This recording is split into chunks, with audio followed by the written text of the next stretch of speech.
Hello guys, welcome to Pakistani fair reaction. तो कैसे हैं आप सब? उम्मीद है आप सब खैरियत से होंगे, ठीक होंगे और आबाद होंगे।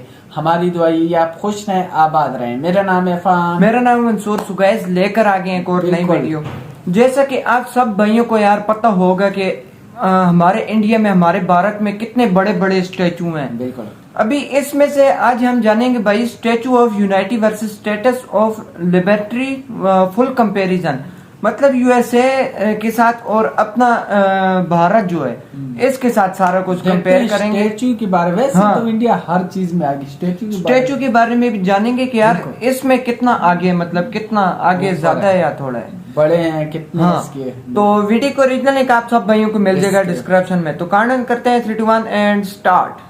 क्या आपने कभी सोचा है कि दुनिया की सबसे बड़ी प्रतिमा और दुनिया की सबसे मशहूर प्रतिमा के बीच कंपैरिजन किया जाए तो कैसा रहेगा? जी हाँ, मैं बात कर रही हूँ स्टैचू ऑफ यूनिटी और स्टैचू ऑफ लिबर्टी की, जो दुनिया की दो ऐसी अहम प्रतिमाएं हैं जिन्हें आज के दौर में लगभग हर व्यक्ति जानता है। पर इन दोनों में से कौन सी प्रतिमा में ज्यादा तथ्य और खूबियाँ होंगी, ये जानना बेशक बेहद ही दिलचस्प होगा।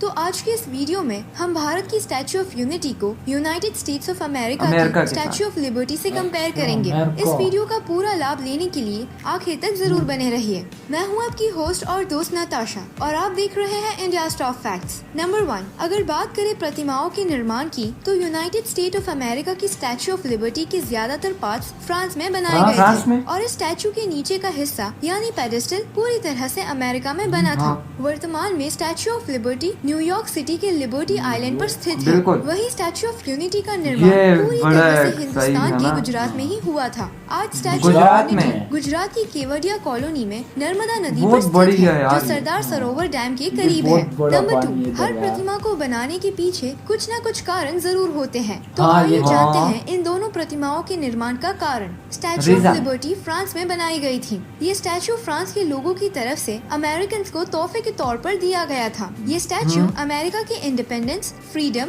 और डेमोक्रेसी को रिप्रेजेंट करता है। हिंदुस्तान के लीडर और साहसी लीडर सरदार वल्लभ भाई पटेल जी की याद में स्टैचू ऑफ यूनिटी का निर्माण किया गया है। सरदार वल्लभ भाई पटेल जी ने 552 राज्यों को मजबूती से जोड़कर सिंगल यूनियन ऑफ इंडिया को फॉर्म किया था। इसीलिए ये प्रतिमा एकता का प्रतीक है। यानी इस प्रतिमा के नाम से ही आप समझ सकते हैं कि the statue of unity unity को रिप्रेजेंट करती है। नंबर 3, स्टैचू ऑफ लिबर्टी के कंस्ट्रक्शन की शुरुआत फ्रांस में साल 1876 में हुई थी, जिसके बाद साल 1884 में इसका कंस्ट्रक्शन कंप्लीट कर दिया गया और 1885 में इसे अमेरिका को गिफ्ट किया गया। इस प्रतिमा को रोमन गॉडेस ऑफ फ्रीडम से प्रेरणा लेते हुए बनाया गया था। पैरों से लेकर हाथ में पकड़ी टॉर्च तक इस स्टैचू की लंबाई 154 फीट है और जमीन से अगर पूरे स्टैचू की लंबाई देखी जाए तो ये 305 फीट लंबी यानी 22 मंजिल की इमारत जितनी है। इस स्टैचू का वजन 225 टन है और इसे स्टील और कॉपर से बनाया गया है। अब इंडिया की वही देखना। प्रतिमा तांबे से बनाई गई है। वही स्टैचू ऑफ यूनिटी की ऊंचाई जमीन के ऊपर 790 फीट है, जो इसे दुनिया की सबसे विशाल और लंबी प्रतिमा बनाती है। स्टैचू ऑफ यूनिटी अमेरिका की स्टैचू ऑफ लिबर्टी से 2 गुना लंबी है, 2000 टन से भी ज्यादा। अमेरिका की स्टैचू भाई इसके सामने बच्ची लगती है। ऑफ लिबर्टी आज से 135 साल पहले बनाई गई थी। इसीलिए ये बताना मुश्किल है कि इसमें कितने वर्कर्स का इस्तेमाल किया गया था। पर रिपोर्ट्स के अनुसार इसे बनाने में हजारों लोगों ने भाग लिया था। वहीं अगर बात करें स्टैचू ऑफ यूनिटी की तो इस महाकाय प्रतिमा को बनाने के लिए 3000 से भी ज्यादा वर्कर्स और 250 इंजीनियर्स की मदद ली गई थी और इसके आखिरी काम को सफाई से चाइना के वर्कर्स ने पूरा किया था। नंबर 5, अगर बात करें बजट की तो अमेरिका की स्टैचू ऑफ लिबर्टी को बनाने के लिए उस वक्त यानी आज से 145 साल पहले 2 मिलियन फ्रैंक्स यानी 4 लाख यूएस डॉलर्स का इस्तेमाल किया गया था। वहीं हिंदुस्तान की स्टैचू ऑफ यूनिटी को बनाने के लिए साल 2018 में 3000 करोड़ की भारी लागत लगी थी। नंबर 6, चलिए अब इन प्रतिमाओं के तथ्य और खूबियों की बात करते हैं। अमेरिका की स्टैचू ऑफ लिबर्टी पूरी तरह से स्टील और तांबे की बनी है। 1885 में इसे अमेरिका ले जाने के लिए 350 पीसेस में पैक किया गया था और अमेरिका लाने के बाद इन पार्ट्स को वापस जोड़ने में ही 4 महीने लग गए थे। उस वक्त ये दुनिया का सबसे बड़ा कॉपर स्टैचू था। साल 1986 में इस प्रतिमा के हाथ में पकड़ी टॉर्च टूट गई थी जिसके बाद इसे वापस बनाते वक्त इस पर बड़े ही ध्यान के साथ 24 कैरेट गोल्ड की पतली चद्दर चढ़ाई गई थी। इस स्टैचू के क्राउन पर 7 रेज बनी है जो 7 कॉन्टिनेंट्स और 7 ओशंस को रिप्रेजेंट करती है। इन 7 रेज में हर एक रेज की लंबाई 9 फीट है। स्टैचू ऑफ लिबर्टी में 27.22 टन कॉपर का इस्तेमाल किया गया था। 113.4 टन स्टील का इस्तेमाल किया गया है और इस प्रतिमा को 2.4 मिलीमीटर की कॉपर शीट में कवर किया गया है। इस प्रतिमा के शूज का साइज 879 है। इसे बनाते वक्त 300 अलग अलग हथौड़ों का इस्तेमाल किया गया था। इस प्रतिमा के पैरों में टूटी जंजीर फ्रीडम को रिप्रेजेंट करती है। और अगर बात करें हिंदुस्तान की स्टैचू ऑफ यूनिटी की, तो इस प्रतिमा के पैरों में 4 हाई स्पीड लिफ्ट्स फिट की गई है, जिसमें से हर एक लिफ्ट एक वक्त पर 26 लोगों को स्टैचू के टॉप पर सिर्फ 30 सेकंड्स में पहुंचा सकती है। स्टैचू ऑफ यूनिटी में 150 मीटर की ऊंचाई पर सरदार पटेल के हृदय यानी हार्ट में एक खूबसूरत व्यूइंग गैलरी बनाई गई है, जिसके बाहर का नजारा सच में कमाल का है। एक ग्रैंड म्यूजियम, एक 3 स्टार लॉजिंग फैसिलिटी, एक फूड कोर्ट और एक मेमोरियल गार्डन इस स्टैचू का हिस्सा है। और आगे भविष्य में यहाँ एक चिड़ियाघर बनाने का निर्णय लिया गया है। बहुत अच्छी बात है। तैयार करने के लिए खूब सारे लोहे की जरूरत थी, इसीलिए लोहा दान कैंपेन चलाकर पूरे देश के कोने कोने से लोहा दान में जमा कर उसे पिघलाकर इस प्रतिमा में इस्तेमाल किया गया। इस स्टैचू को बनाने से पहले 3 और स्टैचू बनाए गए थे, जिनकी साइज 3 फीट, 18 फीट और 30 फीट थी। जब ये सारे स्टैचूज कामयाबी से बने, तब 700 फीट तो की प्रतिमा को बनाने का फैसला लिया गया।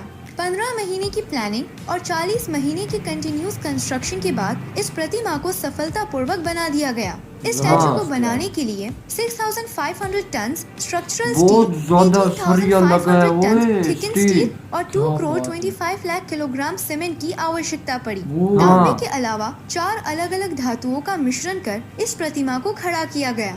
नंबर 7, अगर टूरिज्म की बात करें तो अमेरिका की स्टैचू ऑफ लिबर्टी में हर रोज एवरेज 10,000 से 14,000 के बीच टूरिस्ट आते हैं, पर स्टैचू ऑफ यूनिटी ने 2019 एक दिन में 15,036 टूरिस्ट स्टैचू ऑफ लिबर्टी को पीछे छोड़ दिया। नंबर 8, स्टैचू ऑफ लिबर्टी का ईयरली रेवेन्यू बताना आसान नहीं है, पर स्टैचू ऑफ यूनिटी ने एक साल में 29 लाख टूरिस्ट को अट्रैक्ट कर 82.51 करोड़ की अच्छी कमाई की है। पर इसकी लागत का पैसा वसूल करने के लिए अगले 150 साल तक स्टैचू ऑफ यूनिटी से हमें कोई मुनाफा नहीं होगा।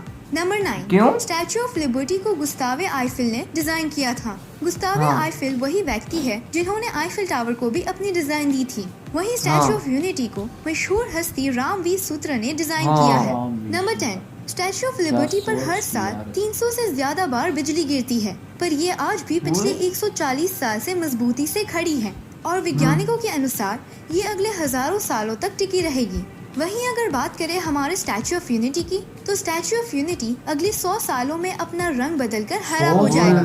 इसका कारण एजिंग प्रोसेस होगा। स्टैचू ऑफ यूनिटी भूकंप और 100 किलोमीटर पर सेकंड की विंड स्पीड को झेलने की ताकत रखता है, यानी दोनों ही प्रतिमाएं अपनी अपनी जगह बेहद मजबूती से खड़ी है। नंबर 11, स्टैचू ऑफ लिबर्टी 7 अजूबों में से एक रह चुकी है। इसे साल 1984 में यूनेस्को के द्वारा वर्ल्ड हेरिटेज साइट घोषित किया गया था। इसे यूएस नेशनल मॉन्यूमेंट और यूएस नेशनल हिस्टोरिक प्लेस का खिताब मिला है। वहीं स्टैचू ऑफ यूनिटी को शंघाई कोऑपरेशन ऑर्गेनाइजेशन के द्वारा 8 वंडर्स ऑफ SCO की लिस्ट में शामिल किया गया है, पर अभी ये ऑफिशियल वंडर नहीं बना। पर स्टैचू ऑफ यूनिटी बेशक दुनिया की सबसे विशाल प्रतिमा होने का खिताब जीत चुकी है। और सबसे बड़ी है, सही बात है भाई, स्टैचू ऑफ यूनिटी। और भाई लिबर्टी वाली तो भाई इसके सामने बच्ची लग रही है, सही बात है वाकई यार। और इंडिया मैंने समझा ये सिर्फ जैसे उसकी है उसी तरह ये भूत बन के सिर्फ बिल्कुल, लेकिन इसके अंदर कितना कुछ है भाई। चेक करो, लोग आते जाते हैं, इसके अंदर जो है और भाई लिफ्ट बनाई गई है यार, लेवल है यार। इसमें भाई अच्छी खासी कमाई भारत कर रहा है, फायदा भी ले टूरिस्ट वगैरह आते हैं इसमें, जो है ना बहुत बड़ी यार भाई। इसमें फ्यूचर के बारे में जानकर तो भाई मेरे रोंगटे खड़े हो गए। मैं तो भाई शॉक्ड हो गया हूँ, सही बात है। जो है ना वो बच्चे समझते हैं, बल्कि ये पूरी दुनिया में एक इसका नाम है भाई, पूरी दुनिया में सबसे बड़ा है ये। इसके साथ किसी का कंपैरिजन ही नहीं होता है, क्यों? ये है ही बहुत बड़ा ना, बहुत बड़ा यार। इसमें जो है ना लागत कितनी आई है, लागत बहुत आई है भाई, 3,000 करोड़। जो भी है ना, लेकिन वो फायदा तो ले रहे हैं इंडिया, फायदा तो ले रहा है, सही लोग बात है। ऐसे, और कितना खूबसूरत था यार, बहुत प्यारा था, म्यूजियम इसमें बनाया कोई हुआ शक है नहीं यार, है। इसके अंदर जो है ना लोग आते जाते हैं, तो ये बहुत अच्छा लगा यार। तो यार हमें बहुत ही इंटरेस्ट हुआ ये बिल्कुल। सारा कुछ जानकर। तो मिलते हैं नेक्स्ट वीडियो में, तब तक के लिए अपना बहुत ज्यादा ख्याल रखिएगा यार, बाय।